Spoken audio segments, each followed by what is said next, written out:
My name is Anna Collins, and at 28 I've learned the deepest cuts don't come from enemies.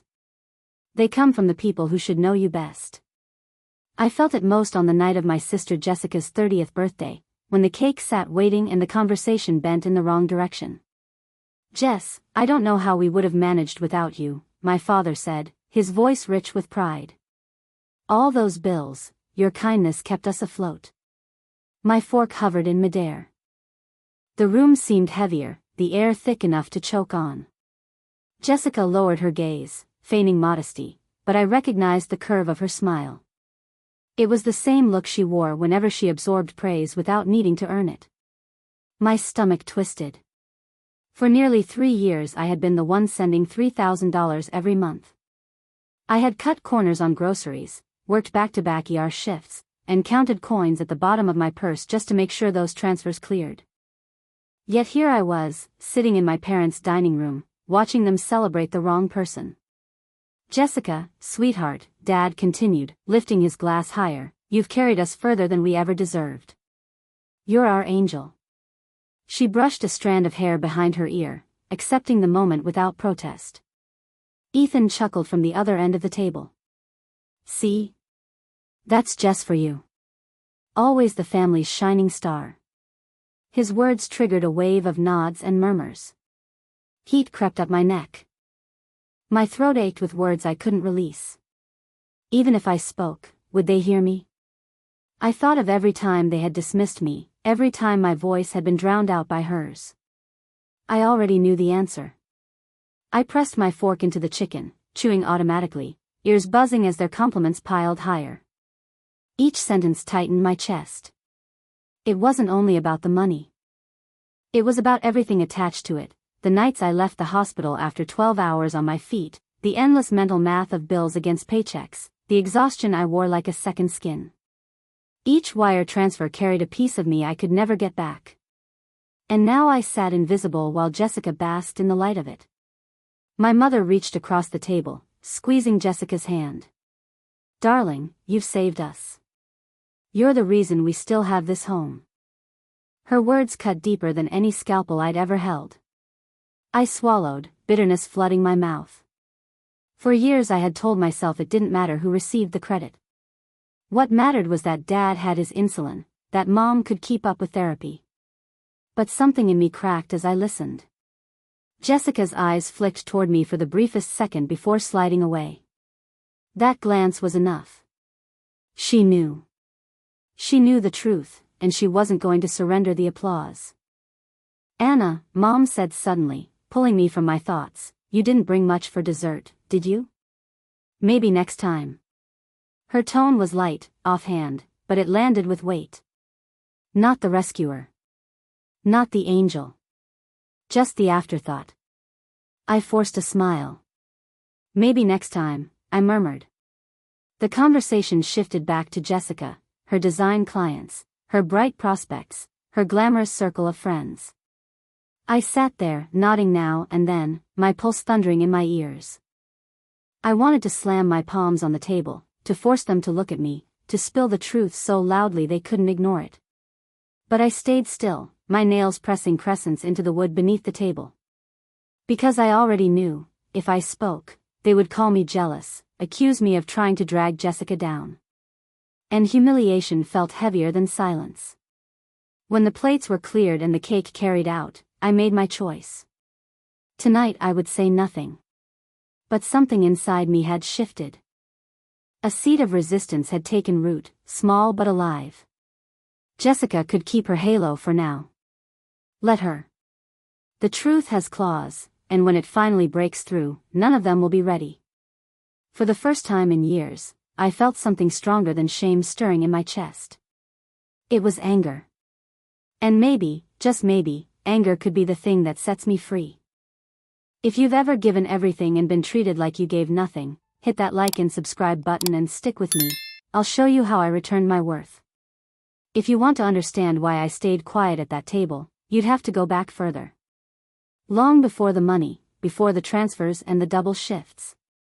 The habit of silence didn't start in my 20s. It was taught to me early, carved into me at birthdays, school plays, and Sunday dinners. Jessica and I are 2 years apart. Growing up, people called us the Collins girls, like a matched set. But the shine was always angled toward her. She was the golden one, the prettier one, the one who seemed to attract praise the way flowers draw bees. I learned quickly that if I stood too close, the light wouldn't spill over. It would just erase me. Take birthdays, for example.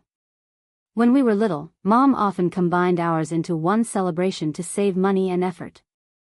There would be a single cake, sometimes with 2 names scrawled across the top in frosting, sometimes only one. And if only one, it was never mine.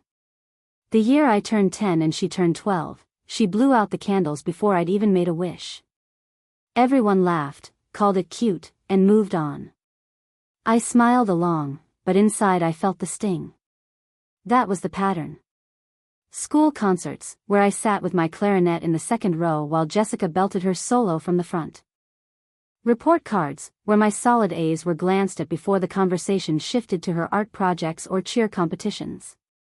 Even when I got hurt, like the time I fell off my bike and scraped up both knees, Dad rushed past me to fuss over Jessica, who was only crying because she'd witnessed it. Somehow, her tears mattered more than my blood. It didn't take long to learn the lesson. Attention had limits, and Jessica consumed most of it. I found other ways to matter. I became helpful. I cleared the dishes without being asked. I learned to patch a flat tire, to cook spaghetti, to babysit Ethan when Mom was tired. If I couldn't be the star, I could at least be indispensable. But being useful is a dangerous bargain. People come to expect it. They stop noticing it. The very things that keep them afloat become invisible, like the air they breathe. That's what happened to me. By high school, the pattern was sealed. Jessica was the one Dad introduced proudly to his coworkers. Jessica was the one Mom bragged about to her friends at church. I was the one they leaned on quietly, the one they called when they needed something. "Anna will take care of it," became a family refrain. Sometimes they didn't even look at me when they said it. I still remember one Christmas when Jessica got a new camera she'd been begging for.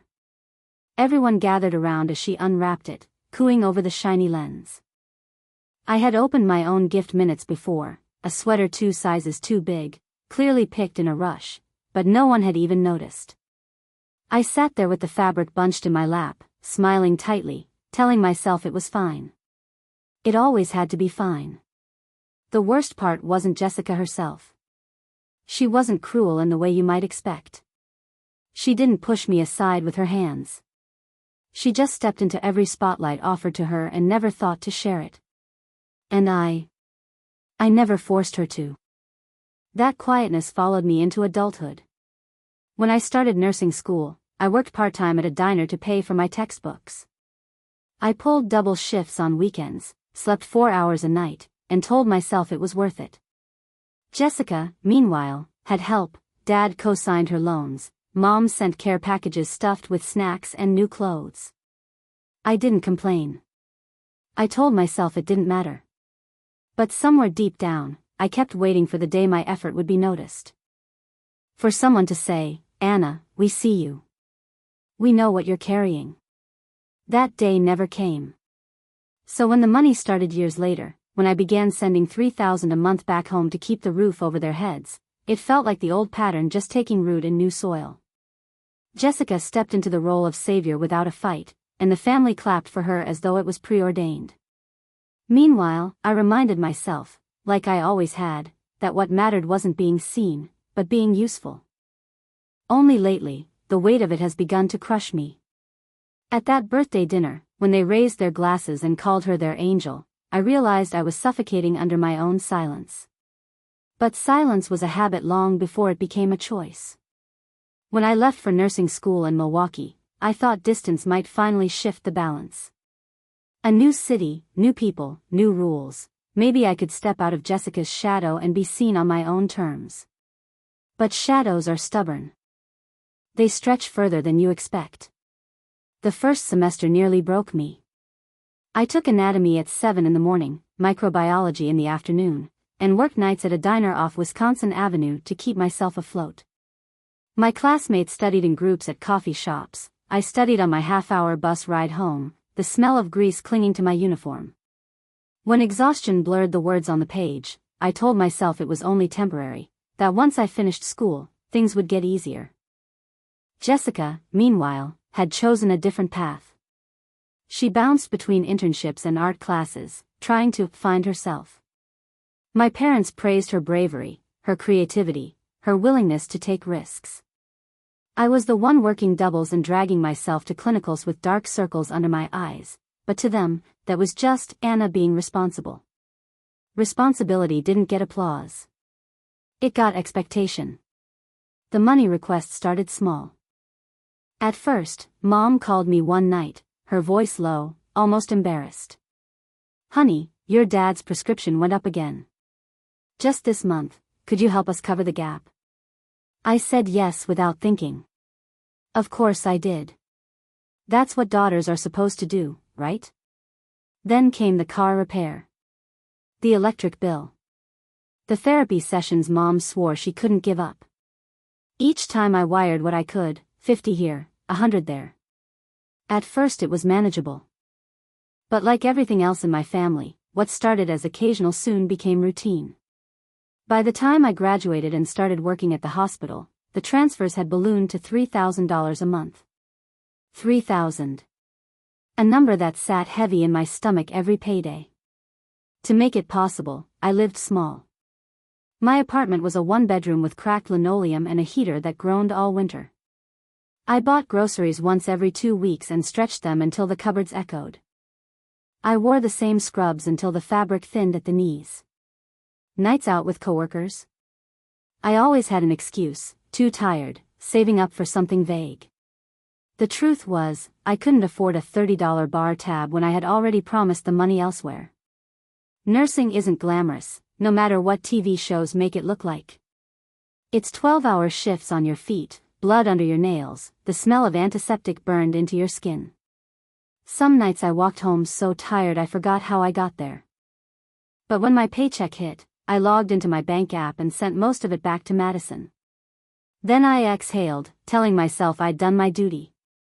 I kept a notebook during those years, half journal, half ledger.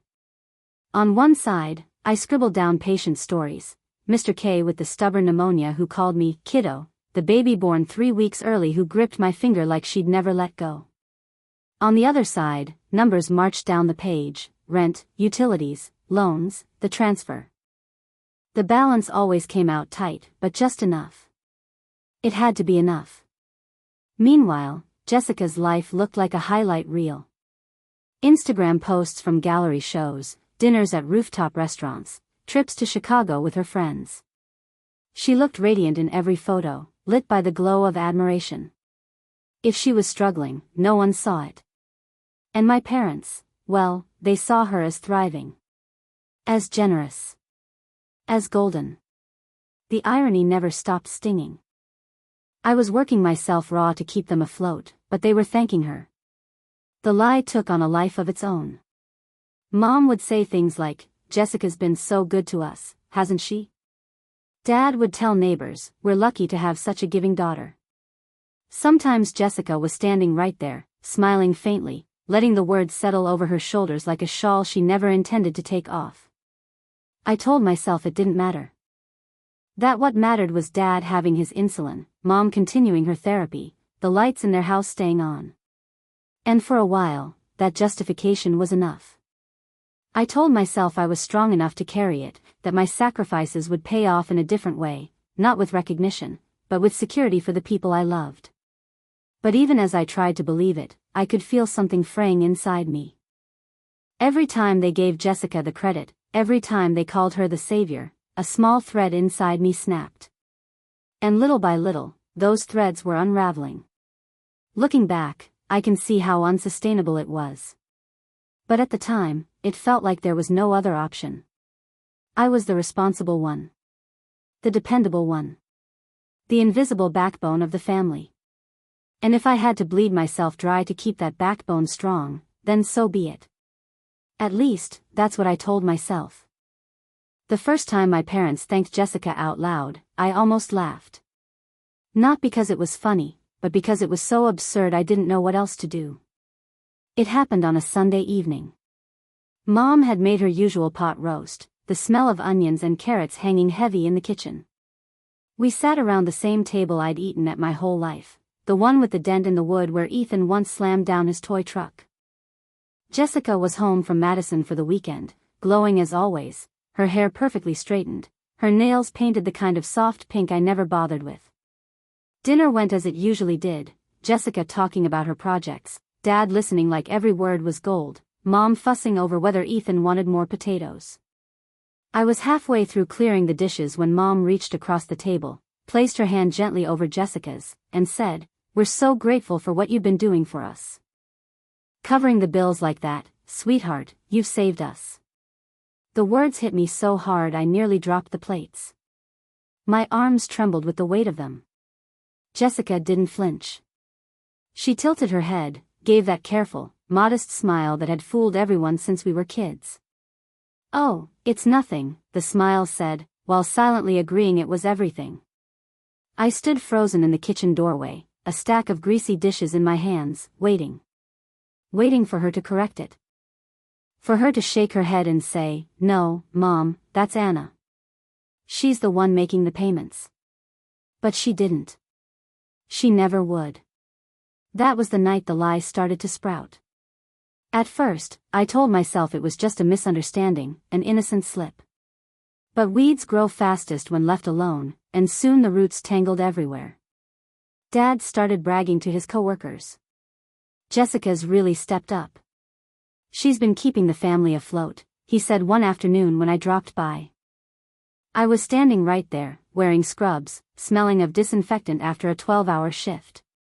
Jessica wasn't even in the room. Relatives picked it up next. Aunt Linda cornered Jessica at Thanksgiving, her voice syrupy with admiration. "You're such a blessing, Jess. So selfless, taking care of your parents like this." Jessica accepted the praise with a soft laugh, tucking her hair behind her ear like the attention embarrassed her. But I knew that move. It wasn't embarrassment. It was indulgence. And every time they praised her, I disappeared a little more. I started keeping records, scribbling notes in the margins of my ledger. March 5th, sent $3,000. Mom thanked Jess over dinner.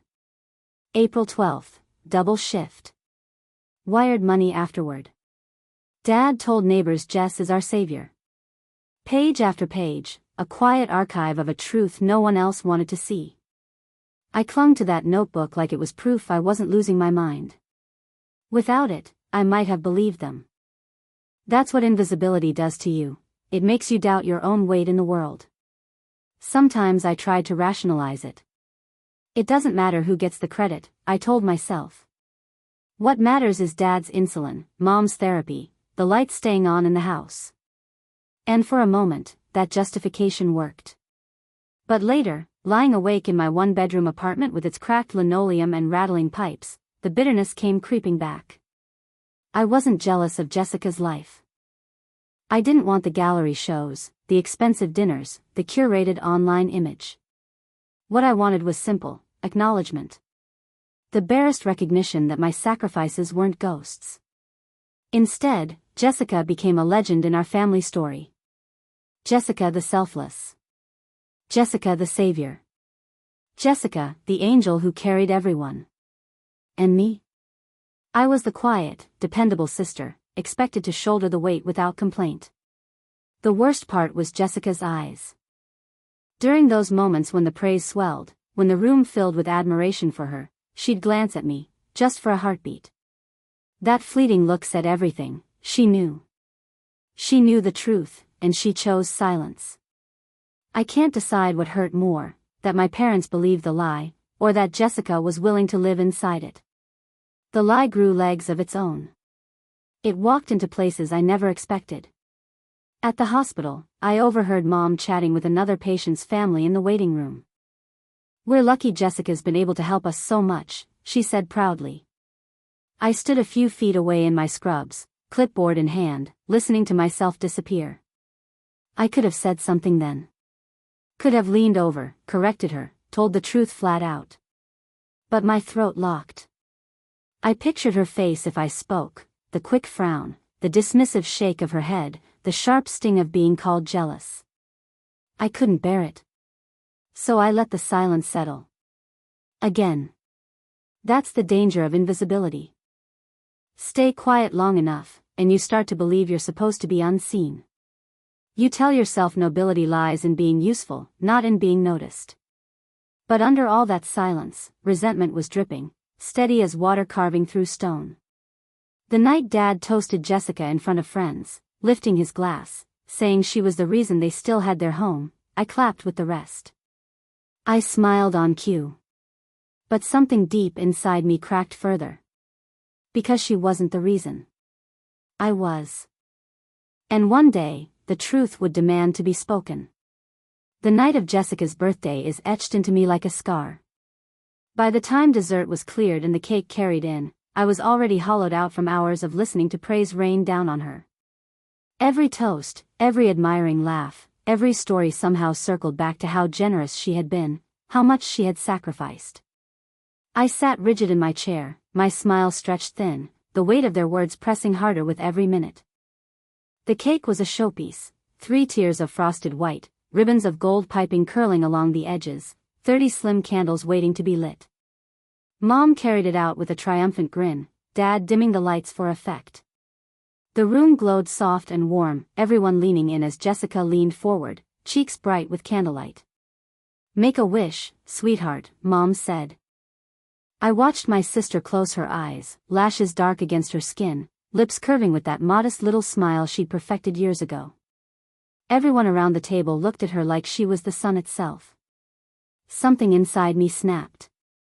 It didn't come with a shout or a dramatic gesture, just a whisper of truth that finally forced its way out of my chest. It's me. Not her. It's been me all along. Before I knew it, the words were out. It's not Jessica. The room froze. My voice wasn't loud, but it cut through the singing and the laughter like glass shattering on tile. Forks paused in midair, smiles faltered. "What did you say?" Mom asked, her frown slicing into me. I gripped the edge of the table so hard my knuckles whitened. She hasn't been the one sending the money. It's me. For years now, 3,000 every month. I've been working doubles, cutting back on everything just to make sure you were taken care of. Jessica hasn't paid a dime. Gasps and murmurs rippled through the room. For a moment there was silence, as if the air itself was holding its breath. Then Dad's expression hardened, his jaw tightening. "That's enough," he barked, his fist slamming down on the table so hard the silverware rattled. "Don't ruin your sister's birthday with this nonsense." "It's not nonsense," I said, my voice shaking but rising all the same. "Look at my bank records. I've been the one paying. I've been the one covering the bills, the medication, the therapy. Not Jessica. Me." Every eye turned to Jessica. For one wild, desperate heartbeat, I thought she might speak. That she'd finally admit the truth. That she'd free me from carrying it alone. But she didn't. She kept her eyes fixed on her plate, cheeks flushing, lips pressed together. Her silence said more than any denial could. Mom's gaze snapped back to me. "Anna, this is jealousy talking. You've always had such bitterness when it comes to your sister. I won't listen to this." The words stung worse than any slap. Ethan gave a short, incredulous laugh, shaking his head. "Unbelievable. You can't let Jess have one night, can you? You always have to make it about you." The room spun. I felt my chest squeeze tight, a mix of rage, grief, and humiliation. I wanted to scream, to drag my ledger out of my bag, to slam down the pages of proof until the table was buried under them. I wanted to force them to see me.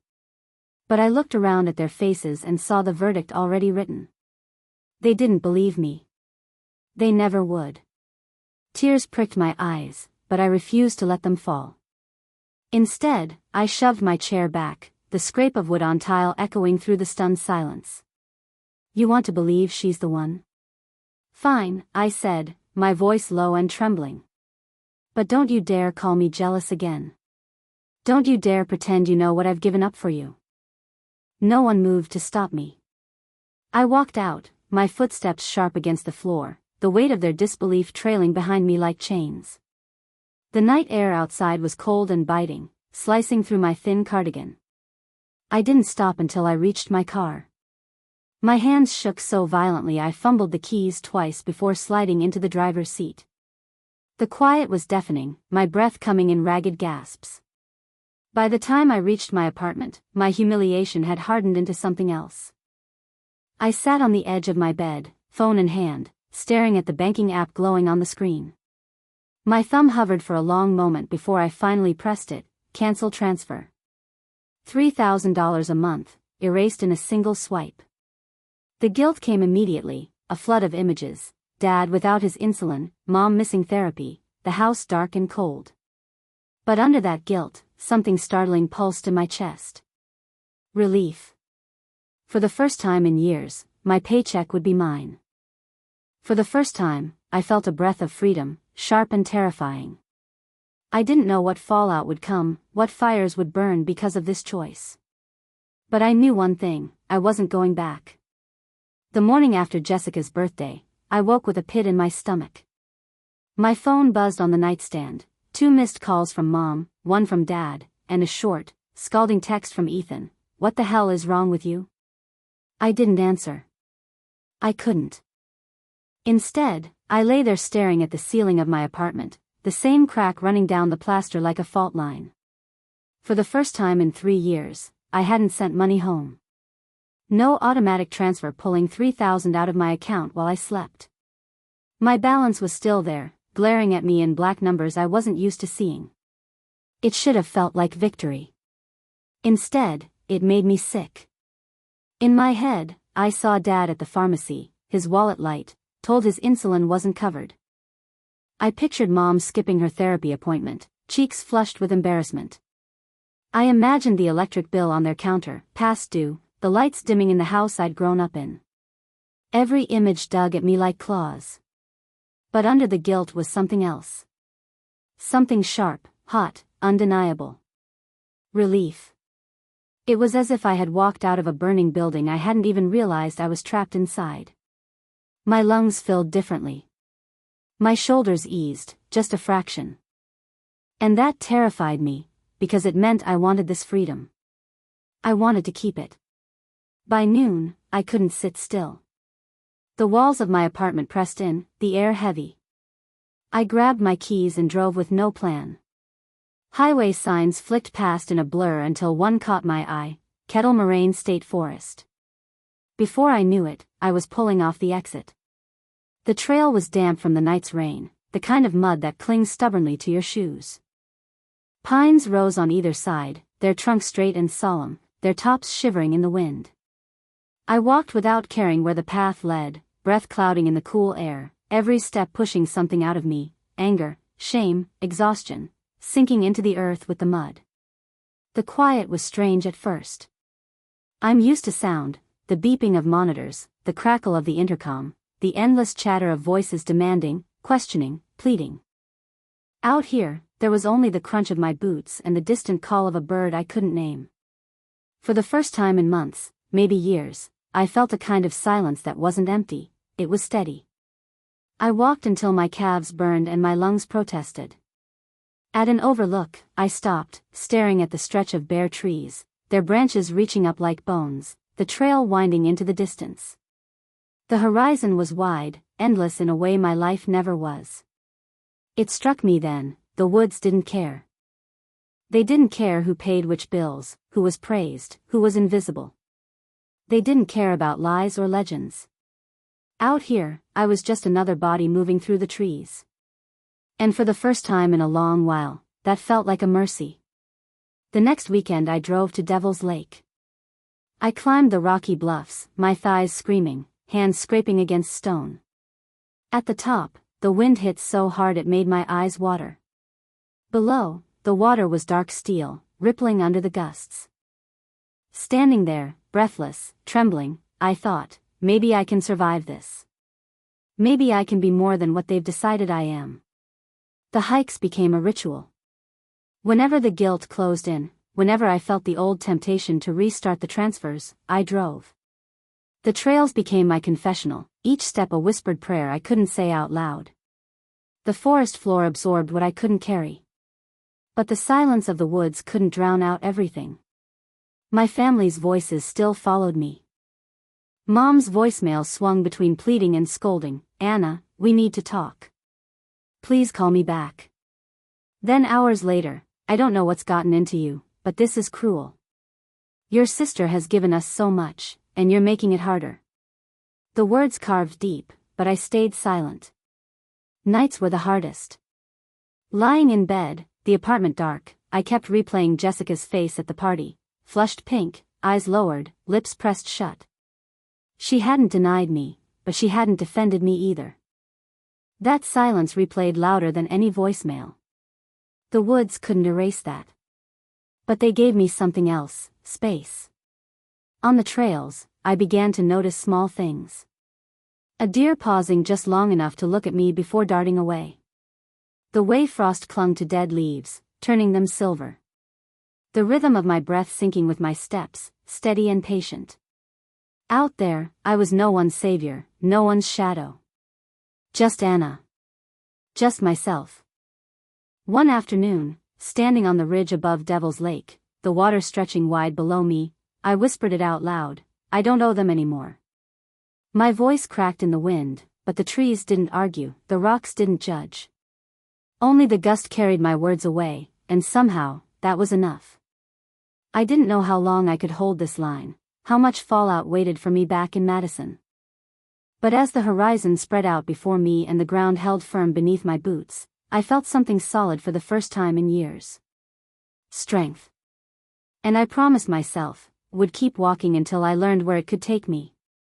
In the days after Jessica's birthday, I lived like someone waiting for a verdict. I expected my parents to arrive at my apartment, furious, demanding to know how I could humiliate them. I expected Jessica to unleash her anger in long, cutting texts. I expected Ethan to confront me, shouting until I caved. But none of it happened. Instead, there was silence.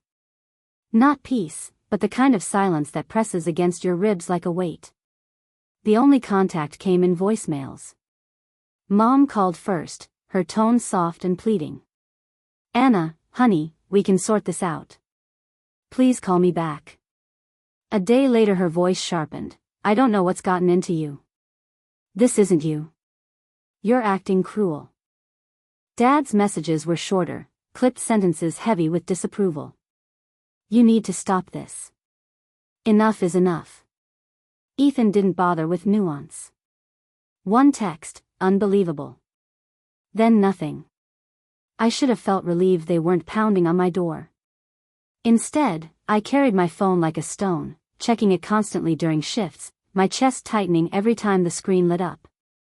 And then, slowly, I began to notice the cracks in Jessica's world.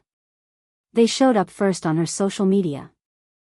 My sister had always curated her feed like a magazine spread, rooftop cocktails, new designer shoes, weekend trips with friends, all captured in perfect lighting.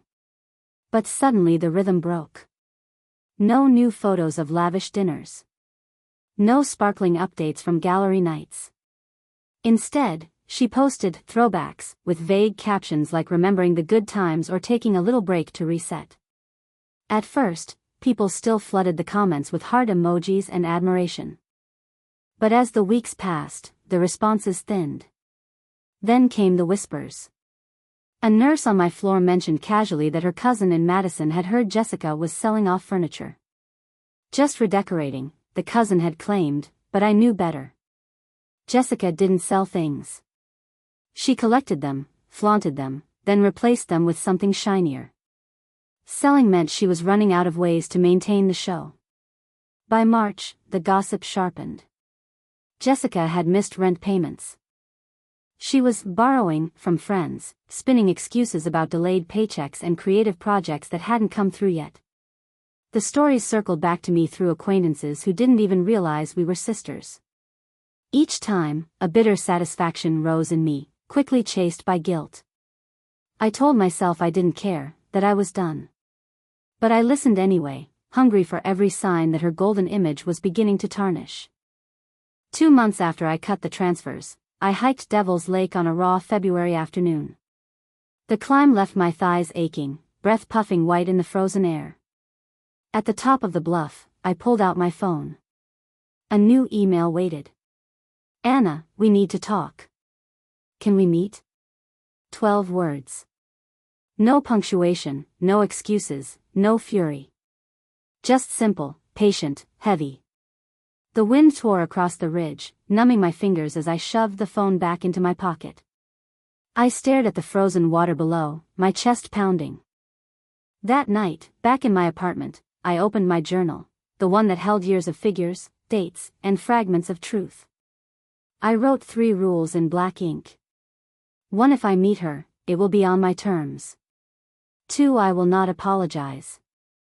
3. I will not let her rewrite the truth. The words looked fragile, as if they might dissolve under their own weight. But I needed them, needed some kind of line in the sand before I let her voice pull me back under. At the hospital, I watched families with new eyes. A daughter spooning broth into her mother's mouth, a son rubbing lotion into his father's cracked hands. Their devotion was unquestioned, visible.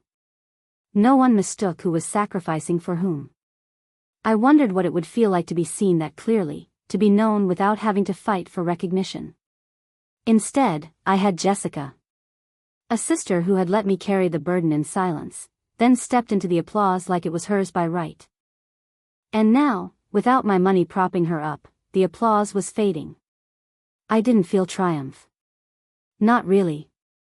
What I felt was emptiness, a strange ache, like watching a house I'd built collapse and realizing it had never truly been mine to begin with. One evening after a brutal double shift, I drove without thinking until I reached Kettle Moraine. The trails were dusted with snow, my boots crunching against the frozen ground. I walked until my legs burned, until the sky bruised with stars. In a clearing, I stopped and whispered the words I had been afraid to admit. She's not my responsibility anymore. The wind caught the confession, carrying it into the trees. No voice answered, no judgment fell. The silence itself felt like agreement. Back in my car, hands stiff with cold, I opened Jessica's email again. 12 words, waiting.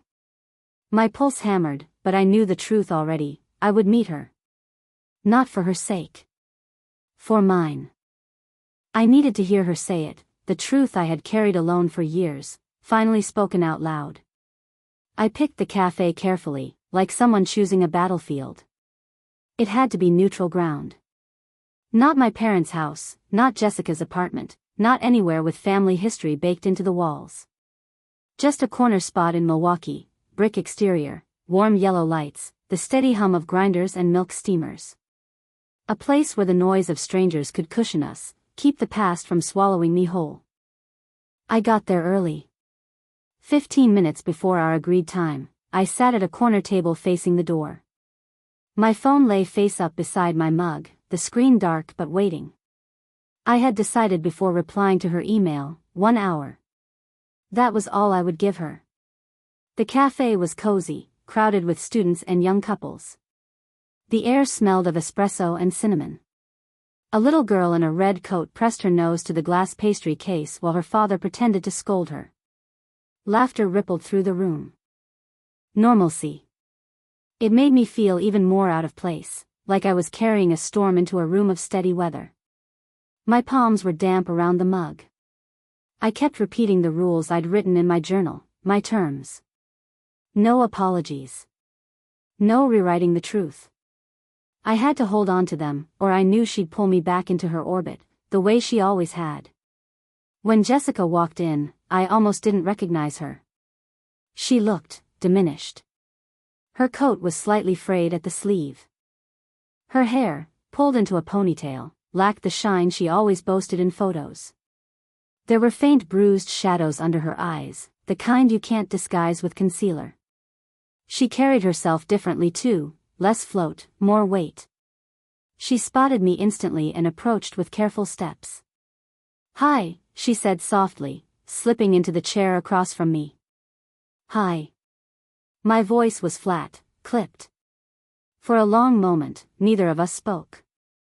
The cafe filled the silence with its own soundtrack, spoons against mugs, a burst of laughter, the hiss of milk steaming. I stared at her. She stared at her hands. The air between us buzzed with everything unspoken. Finally, she broke it. "What you said at the party, you weren't wrong."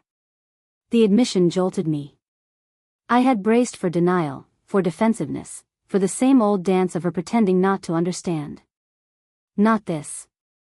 "I knew it was you," she continued, fingers tightening around her paper cup. "I knew the money came from you. But when they started thanking me, I couldn't stop it. I liked it too much. And then it went on so long, I didn't know how to undo it." Anger flared hot in my chest. "You let me drown," I said. My voice shook but carried. I worked doubles, lived on scraps, barely kept myself standing. "And you," I leaned forward, eyes locked on hers. "You stood there and let them call you their angel." Her eyes filled, glassy. "I know. And I'm sorry." The apology slid across the table, flimsy and too light. I had imagined hearing it for years, thought it would crack something open in me. Instead, it barely touched the surface. "Do you even understand what it cost me?" My words came fast, clipped. $3,000. Every month. My entire life bent around sacrifice. I gave up relationships, sleep, food. I gave up myself. And all the while, you smiled. Tears spilled down her cheeks. "I was jealous of you, Anna." The words stopped me. "Jealous? Of what?" "You," she whispered. "You're the one who could handle it. The dependable one. The one they trusted. I've never been that. And I thought, if they believed I was helping, maybe they'd finally look at me the way they've always looked at you." I barked a bitter laugh. "Jessica, they've never really looked at me. They've been blind to me my whole life." Her shoulders sagged. She nodded, as if she'd expected that answer. "Maybe you're right. But I wanted their pride so badly I stole it. And once I did, I didn't know how to let it go." Silence stretched between us. Around us, life went on, baristas calling names, a couple leaning close over a shared pastry, students lost in their screens. Normal life, while my sister and I sat drowning in years of lies. "I can't fix this," Jessica whispered. Her voice cracked. "I don't even know where to start." "You start by owning it," I said. My tone was steel. "Not just to me. To them. Tell Mom and Dad. Tell Ethan. Say it out loud and stop hiding behind my sacrifice." Her eyes flicked away. "I don't know if I can." "Then nothing changes," I said. The timer on my phone buzzed, 60 minutes gone. I stood, pulling on my coat. Jessica stayed seated, her hands trembling against her cup. "Anna," she started. I shook my head. "I'm not carrying this anymore. It's yours now." And I walked out. The cold air slapped my face as I stepped outside. The sky was pale, streaked with early spring light. My chest felt tight, but it wasn't the suffocation I'd carried at her birthday party. It was different. It was release. She had admitted it to me, at least. That was a beginning. But the repair, the reckoning, was hers alone. For the first time, I had drawn a boundary and felt it hold. As I drove home, I thought of the woods. The trails, the cliffs, the silence that asked for nothing. Out there, I didn't need apologies. Out there, I didn't need to prove what I'd given. Out there, I was just Anna. And maybe, for the first time, that was enough. After the cafe meeting with Jessica, I felt split down the middle. On one side, there was relief, she had admitted the truth, at least to me. On the other side, there was rawness, a hollow ache that no apology could fill. I walked out of that cafe lighter, but when I got home, the quiet of my apartment pressed against me like a heavy hand. Freedom, I was learning, could feel as frightening as captivity. I knew I couldn't carry this alone anymore. For the first time, I searched for a therapist. Even typing "therapists near me" into a search bar felt rebellious, like daring to put my needs first was an act of selfishness. I found one within walking distance of the hospital, a woman named Dr. Bennett. She had kind eyes, streaks of gray in her hair, and a calm that made me feel steadier just sitting across from her. In our first session, I sat stiff on her couch, my arms crossed like a shield. "I don't know how to talk about myself," I blurted. She smiled gently. "That's okay. Start with what feels hardest." Week by week, I unraveled. I told her about Jessica, about the transfers, about that birthday dinner where the lie had reached its peak. I told her about being the dependable one, about how invisibility had been carved into me since childhood. She didn't argue, didn't dismiss. She asked questions that made me pause. What would it mean to be seen? When was the last time you did something only for yourself? Sometimes I didn't have answers. Sometimes I sat in silence until tears came instead. At the hospital, I began to notice myself moving differently. I didn't flinch at every text. I didn't check my bank app in dread. For the first time in years, my paycheck belonged to me. I bought fresh groceries without adding totals in my head. I replaced my thinning scrubs with new ones that actually fit. One night, after a grueling shift, I let coworkers drag me to a diner, and instead of sipping water while they ordered, I asked for pie. It was $10 I would have denied myself before. The sweetness felt almost shocking. Coworkers began noticing too. "You seem lighter," Jamie said one morning as we restocked supplies. I shrugged, embarrassed, but inside I glowed a little. My family's silence stretched on. Mom's voicemails became less frequent, but sharper. "If you think you've proved some point, you're wrong." Dad stopped calling altogether. Ethan's only text read, "You've changed." I stared at it for a long time before replying, "Yes." I left it at that.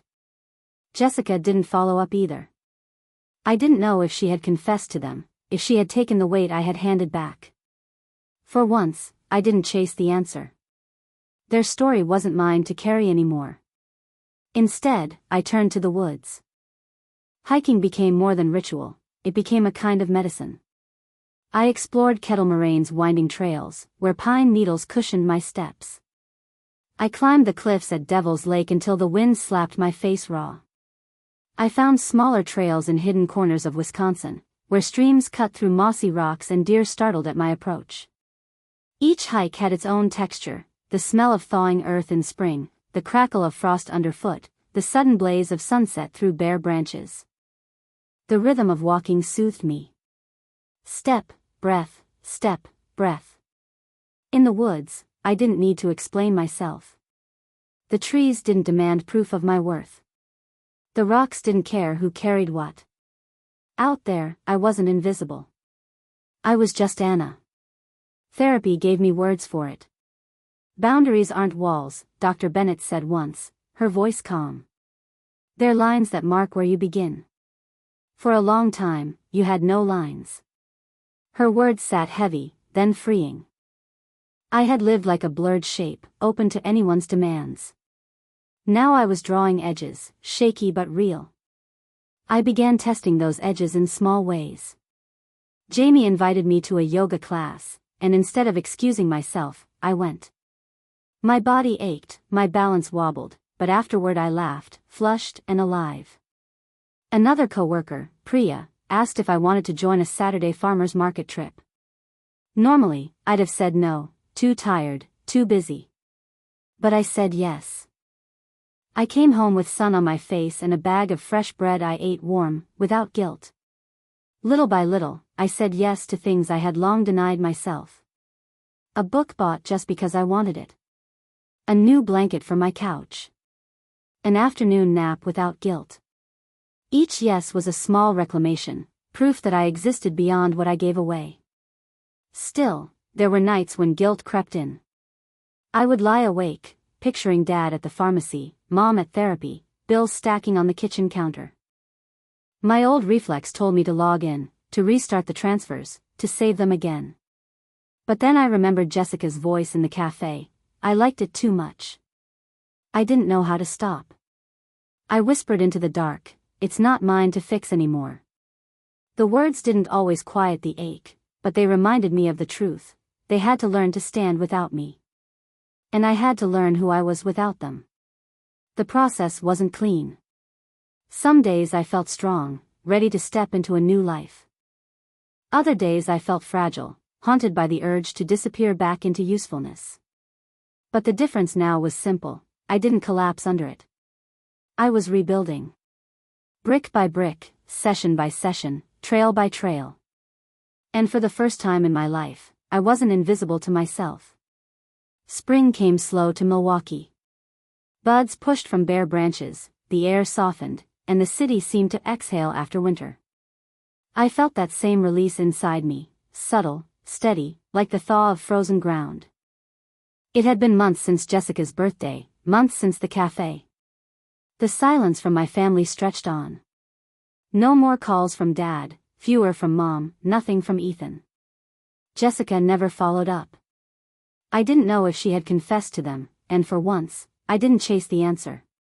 Their recognition was no longer the currency I lived on. Dr. Bennett often reminded me, closure doesn't come from others. It comes from yourself. For a long time, I thought she meant I should stop expecting apologies. But slowly, I realized she meant I could build my own ending. I didn't need them to see me to know I existed. Life filled with different affirmations. A patient's daughter hugging me and saying, "You're the only one who made him smile." A coworker remarking, "You seem lighter lately." The taste of pie after a night shift, the feel of new scrubs that weren't frayed, laughter with friends on a trail. Small things, but real. I hiked often, returning to Devil's Lake and Kettle Moraine. Out there, the paths didn't ask me to prove myself. Each step was enough. Standing on a ridge one afternoon, looking over a valley bright with spring green, I whispered, "I am enough." And for the first time, I believed it. Freedom wasn't dramatic. It was quieter than I expected. It was choosing where my money went, when to answer the phone, who to let close. It was choice itself, something I'd once thought belonged only to other people. I knew guilt would return in waves. I knew old habits would tug when I heard my family's voices or imagined their struggles. But now I also knew I could resist. I could hold my own boundary. That was a different kind of freedom. One I hadn't inherited, one no one handed me. One I had given to myself. That was my story. Now I want to hear yours. Have you ever felt invisible in your own family? Leave your story in the comments.